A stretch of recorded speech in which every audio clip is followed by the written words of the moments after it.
Against Saddam's supporters. A gag order is issued in Modesto as a judge rules that rumors and gossip could impact the case against Scott Peterson.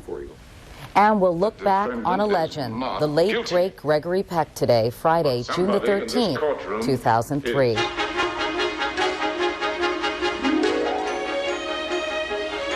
From NBC News, this is Today with Katie Couric and Matt Lauer.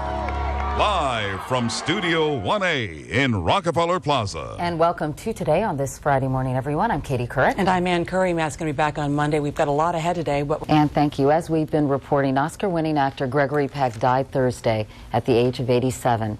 For nearly 6 decades, he starred in dozens of films, playing everything from priests to gunfighters to romantic leading men.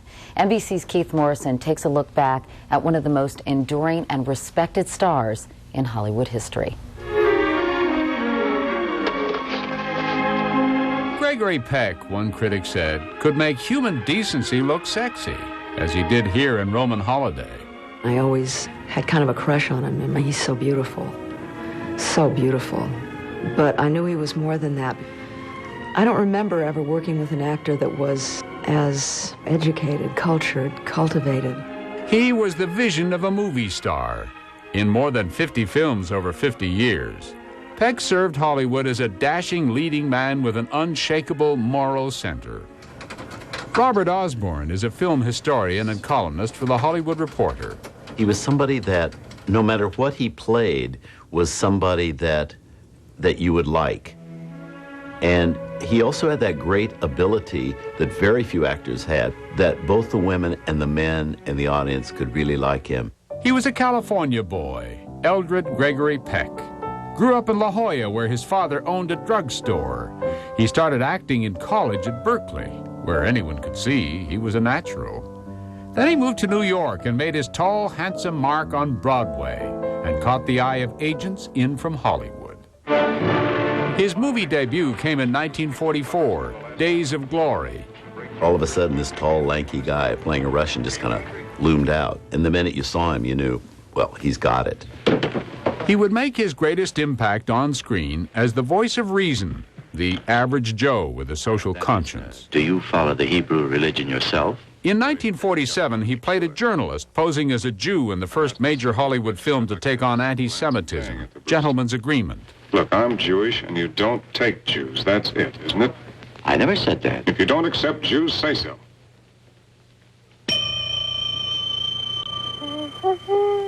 And then the role that would define Peck's career. It was 1962.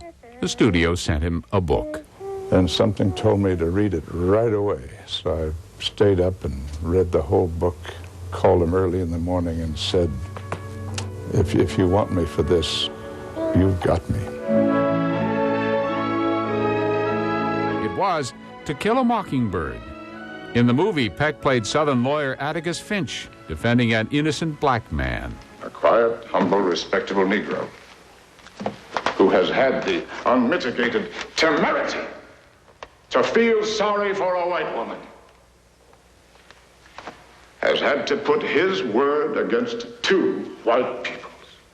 Mary Badham was Atticus Finch's daughter, Scout, in the film. On the set, he was so accessible. He'd be sitting in his chair taking a break, you know, and I'd come up behind him and hang all over him, you know, or crawl up in his lap. And it was just like he was like my dad. He won an Oscar for this in 1962. By then, almost everyone thought of Gregory Peck as the most decent man in Hollywood, both on screen and off.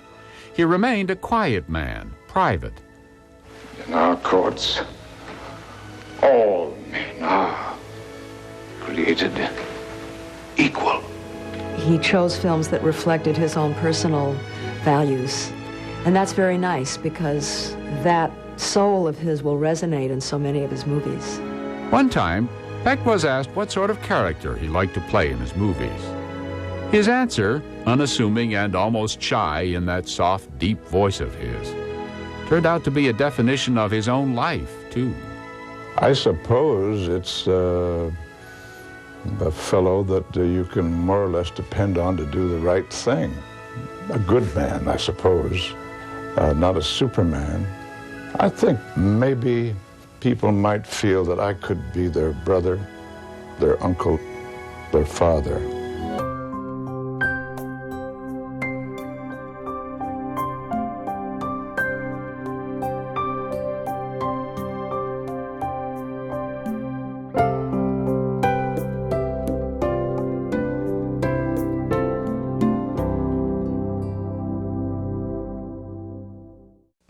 Gregory Peck was known in Hollywood as a hero both on and off the screen. He showed strength and sincerity in his film roles as well as in the community.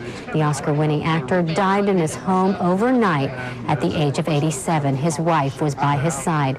Just a week ago, Peck's role of Atticus Finch in To Kill a Mockingbird was named the greatest hero in Hollywood history by the American Film Institute. In all of his movies, no matter what kind of movie it is, suspense or drama or romantic, he always has such a strong sense of, morality and romanticism, and he's just such a strong, calm person. And he always conveys that in every single role he did.